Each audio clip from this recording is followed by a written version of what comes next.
जो लोग कह रहे वंदे मातरम नहीं गाएंगे, लेकिन वंदे भारत ट्रेन पर बैठेंगे। वंदे भारत ट्रेन बहुत अच्छी है। सजी सजाई किचन से उन्हें तलाक तलाक तलाक करके बाहर निकाल दिया जाता था और उसके बाद उनके साथ होता था हलाला। महिला के साथ, हिंदुस्तान की महिला के साथ केवल इसलिए हलाला होता था क्योंकि वो इस्लाम को मानती थी, वो मुस्लिम धर्म को मानती थी। हमने उस धब्बे को हटा के फेंक दिया। ज्यादातर मुसलमान हमारे देश के अच्छे हैं और ये राष्ट्रहित और राष्ट्र के लिए काम करते हैं। तो इस्लाम धर्म के जो पंच वक्ती नमाजी हैं, 5 वक्त नमाज रखते हैं, वो यही वंदे मातरम बोलते नहीं, अपने माथे को भारत माता से सजदा करते हैं, रगड़ते हैं। या निशान पड़ जाता है, यहाँ पर निशान आ जाता है। वंदे मातरम राष्ट्र गीत है, राष्ट्र के लिए है और वास्तव में उसमें प्रतिनिधित्व गुवाहाटी से लेकर चौपाटी, कन्याकुमारी से लेकर कश्मीर तक। लेकिन हमारे देश में कुछ ही लोग ऐसे हैं जो वंदे मातरम, राष्ट्र गीत, राष्ट्रगान, संवैधानिक पद पर बैठे हुए प्रधानमंत्री और मुख्यमंत्रियों का विरोध करते हैं। ये कुछ ही ऐसे लोग हैं। वंदे मातरम का विरोध करना, भारत का विरोध करना, राष्ट्र हित का विरोध करना, हिंदुस्तान का विरोध करना, भारत माता का विरोध करना, सुप्रीम कोर्ट का विरोध करना, देश की चुनी हुई सरकार का विरोध करना, संविधान का विरोध करना, वो व्यक्ति मरा हुआ तो हो ही जाता है। देश के मुसलमानों को मदनी जैसे लोगों से आगाह रहना चाहिए। ये तो पीछे हट जाएंगे, लेकिन लोगों को आतंकवादी, जिहादी, अपराधी, जेल, मुकदमा, फांसी, उम्र कैद में धकेल जाएंगे। हमारे देश के माननीय गृह मंत्री जब उन्हें सलामी देते हैं, तब लोगों को लगता है बेटों की भी विदाई होती है। केवल बेटियों की विदाई नहीं होती है, बेटों की विदाई शहादत के लिए होती है। वर्तमान समय में कुछ ऐसे जिहाद आस्तीन के सांप पैदा हो गए हैं। पहले ऐसा नहीं था। पहले गीत गाने वाले हमारे मुस्लिम लोग थे। मजहब नहीं सिखाता आपस में बैर रखना, हिंदी है हम वतन है, हिंदुस्तान हमारा। मोहम्मद रफी साहब के गीत गुनगुनाए जाते थे। लेकिन आज लोगों को आतंकवाद ज्यादा अच्छे लगने लगा। आज लोगों को डॉक्टर एपीजे कलाम नहीं अच्छे लग रहे हैं। आज उन मौलाना मौलवियों पे सीने पे सांप लौटता है कि उन्हें हलाला का आनंद नहीं मिलता है। आज हमारे देश की इस्लाम को मानने वाली महिलाएं स्वतंत्र हो चुकी हैं और अपने घर में इज्जत और सम्मान के साथ रह रही हैं। नमस्कार, आप देख रहे हैं वो न्यूज और मैं हूं आपके साथ यशस्वी शर्मा। वंदे मातरम जो हमारा राष्ट्रीय गीत है वो काफी ज्यादा सुर्खियों में है, जिसके चलते उसकी चर्चा संसद में भी हो रही है। जिसके बाद प्रधानमंत्री मोदी ने एक बयान दिया है। उन्होंने बोला कि जवाहरलाल नेहरू ने सुभाष चंद्र बोस को एक पत्र लिखा था और उसमें उन्होंने ये साफ तौर पर लिखा था कि वंदे मातरम जो है वो जिन्ना को और उसकी भावना को आहत कर सकता है और साथ ही जो भारत के मुसलमान हैं उनको भी आहत कर सकता है। उनको वंदे मातरम जो गीत है वो इरिटेट कर सकता है। जिसके बाद से कांग्रेस पार्टी और भाजपा के बीच जो है काफी विवाद पैदा हो गया है राष्ट्रगीत को लेके। वंदे मातरम हमारा राष्ट्रगीत है, पूरे भारत का राष्ट्रगीत है और वो हर एक भारतीय को रिप्रेजेंट करता है कि हाँ हम भारत से बिलोंग करते हैं। तो भारत के मुसलमानों को ये कैसे इरिटेट कर सकता है? क्योंकि काफी वीडियोज वायरल हो रही है जैसे भारत के मुसलमान वंदे मातरम नहीं बोल रहे हैं। नहीं, वो कुछ उस तरह की मानसिकता के हैं जिनमें जिहाद है, जिनमें राष्ट्रभक्ति नहीं है, जिनमें देशभक्ति नहीं है, जो भारत में रहते हैं, यहाँ खाते हैं, यहाँ गाते नहीं, यहाँ का रहते हैं, बिजनेस करते हैं, शादी ब्याह करते हैं, बच्चों को जन्म देते हैं, लेकिन यहाँ का गाना उन्हें मुश्किल लगता है। जबकि अगर इस्लाम धर्म की बात करें तो इस्लाम धर्म के जो पंच वक्ती नमाजी हैं, जो 5 वक्त नमाज रखते हैं, वो यही वंदे मातरम बोलते नहीं, अपने माथे को भारत माता से सजदा करते हैं, रगड़ते हैं। या निशान पड़ जाता है, यहाँ पर निशान आ जाता है। और वो किसी भी देश, किसी भी प्रदेश, किसी भी गांव, किसी भी जिले, किसी भी खेत, किसी खलिहान में कहीं भी हो, वहां की माँ भारत माता को प्रणाम करते हैं और 5 बार करते हैं 24 घंटे में, लगातार हर दिन 5 बार करते हैं। तो ये तो हमारी संस्कृति है।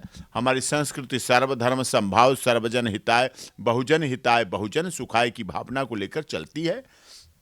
लेकिन अगर जवाहरलाल नेहरू जी को ऐसा लगता था तो शायद तुष्टीकरण की नीति, ये तुष्टीकरण का भाव, ये इस तरह से हमारे देश को राष्ट्र से अलग हटा के, राष्ट्र सभ्यता संस्कृति से अलग हटा के जो ले जाने की रीति रिवाज है वो गलत है।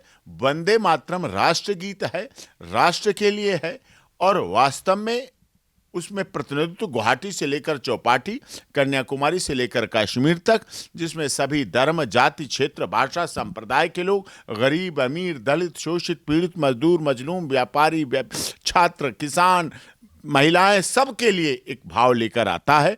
और उसी देखिए, जो लोग कह रहे हैं वंदे मातरम नहीं गाएंगे, लेकिन वंदे भारत ट्रेन पर बैठेंगे।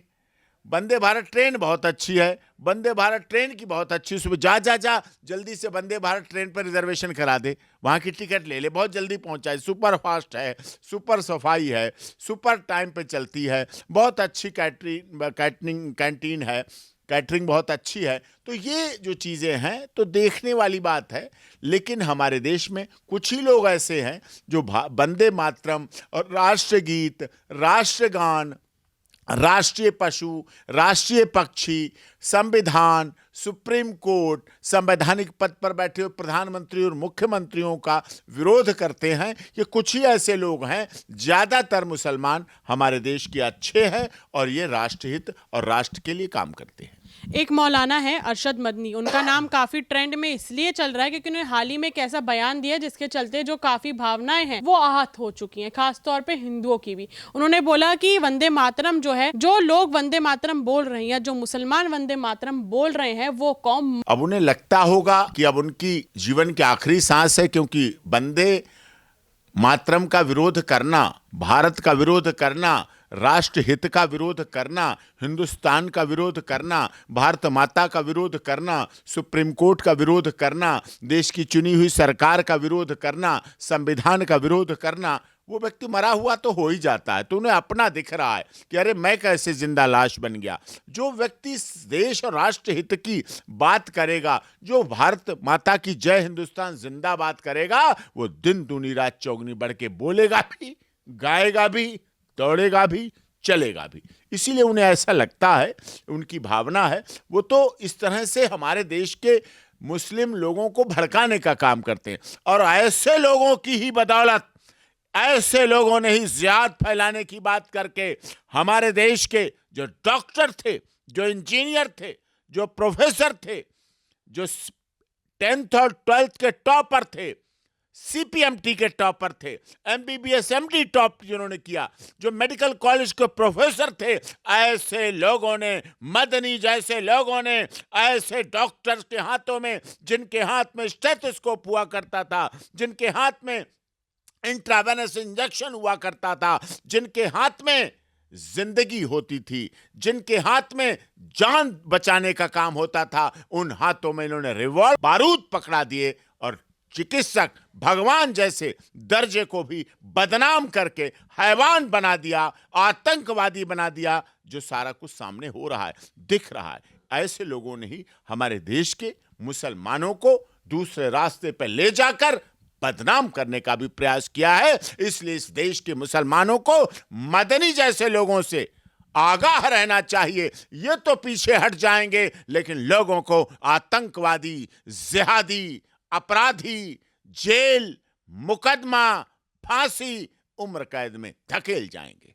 जब ग्राउंड रिपोर्ट हमने वंदे भारत को लेके करी तो उसमें अभी भी बहुत से ऐसे मुस्लिम हैं जिनको ये कंफ्यूजन है, क्योंकि उनको ऐसा लगता है कि जो वंदे मातरम गीत है वो रिलीजियस सॉन्ग है, जबकि उनको अभी तक ये समझ ही नहीं आ रहा कि वंदे मातरम एक पेट्रियाटिक सॉन्ग है, एक राष्ट्र गीत है। और राष्ट्र मतलब हम लोग, भारत के लोग, जो कि अपने भारत की अच्छी के लिए, जो हमें रिप्रेजेंट करता है, उसको कहने से वो लोग कतरा रहे हैं। ऐसा क्यों? उनका कहना है कि हमारे कुरान में ये नहीं लिखा है, लिखा तो हमारे गीता में भी नहीं है, लेकिन ये तो हमारा राष्ट्रगीत है। राष्ट्रगीत, आप भारत के रह रहे हैं, भारत के नागरिक है, तो वंदे मातरम बोलने में क्या दिक्कत हो सकती है? और वहीं एक तरफ अफगानी मुस्लिम जो है, तो तालिबानी मुस्लिम है, उनको कोई हिचक नहीं है वंदे मातरम बोलने में, जबकि वो लोग हमारे भारत में भी नहीं रह रहे हैं।